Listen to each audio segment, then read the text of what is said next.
Hello friends, welcome to my YouTube channel. ಇವತ್ತಿನ ವಿಡಿಯೋದಲ್ಲಿ centre for railway information ಸಿಸ್ಟಮ್ನಲ್ಲಿರುವ ಖಾಲಿ ಇರುವ ಹುದ್ದೆಗಳ ಬಗ್ಗೆ ಮಾಹಿತಿಯನ್ನು ನೋಡೋಣ.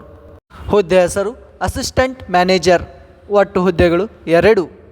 ವಿದ್ಯಾರ್ಥಿ ನೇಮಕಾತಿ ಅಧಿಕೃತ ಅಧಿಸೂಚನೆ ಪ್ರಕಾರ ವಿದ್ಯಾರ್ಥಿಯನ್ನು ಪೂರ್ಣಗೊಳಿಸಿರಬೇಕು.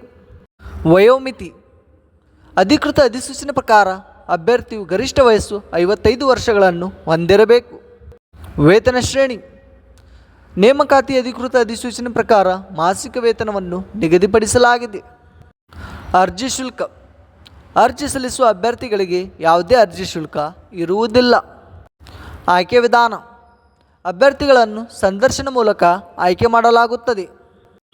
ಅರ್ಜಿ ಸಲ್ಲಿಸುವ ವಿಧಾನ ಅರ್ಹ ಮತ್ತು ಆಸಕ್ತ ಅಭ್ಯರ್ಥಿಗಳು ಅರ್ಜಿ ನಮೂನೆಯನ್ನು ಈ ಕೆಳಗಿನ ಇಮೇಲ್ ವಿಳಾಸಕ್ಕೆ ಕೊನೆಯ ದಿನಾಂಕದೊಳಗಾಗಿ ಕಳುಹಿಸಬೇಕು.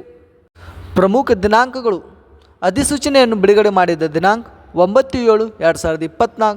ಇಮೇಲ್ ಕಳುಹಿಸುವ ಕೊನೆಯ ದಿನಾಂಕ 8/8/2024.